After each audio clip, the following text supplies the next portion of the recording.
وكلن رحله بعدها بفترة ما هو قال ما رأيكم ترقموا مشيخ، رقموا الله أصحابنا والله ما بالشيء، رقموا الله أصحابنا مشيخ على هذا الأساس. فترة من الزمان مكنا المهندسين خرجوا افرقوا زلط، والناس يفرقوا زلط من 500 على كل غرة حوالي 2 أو 3.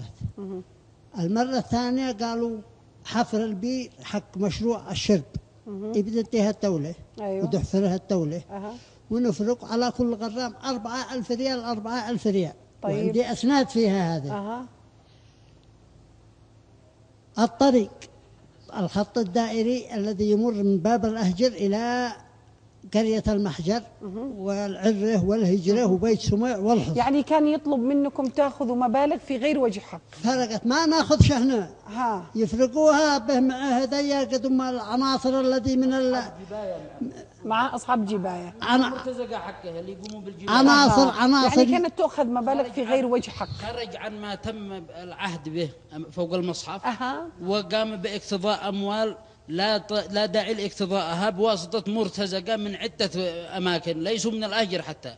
طيب نقدر نقول إن كل هذه المشاكل اسمعيني خل أكمل. الطريق الخط الدائري المري بباب الأهجر العرة الهجرة الحصن بيت سميع محل المحجر ويدور الخط الدائري إلى خط المحويت. ما صح شيء، انتهت الطريق وقفت طانك ورحم الله ذوك الصورة، لا راجعنا ولا راجع. أيضا طريق الصرحة الزبيرات صيح كذلك هو المثل. القضية وما فيها عد معنا قضية التعويضات الذي من شوقي شمسان حول شوقي شمسان على الطريق الذي الشركة الألمانية التي نفذت الطريق. فعلنا فوضى أيامة عبد الحميد بن نعمان بن قايد بن راجح وهو محافظ، فعلنا فوضى هنا وخرجت تقوم من هنا ومدري ايش دوشة وطويلة عريضة. رجعوا قالوا أيد والله القضية محمد عبد الله صالح رحمة الله عليه سنة لا عنده حضرنا عندك، قال إذا أيد والله القضية محمد عبد الله صالح أنتوا ضوء والناس تمام، ما ظهر لنا إلا وقد حلوثت القضية ولا عند سمي. المبالغ الذي جرها التعويض لأهل المعين وأهل المذوب وأهل الأهجر أين هي؟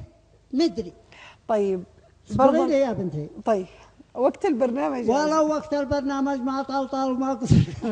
طيب الكلام وما فيها أنه كل ما قلنا لي يا خبير مش هكذا، يا خبير مش هكذا.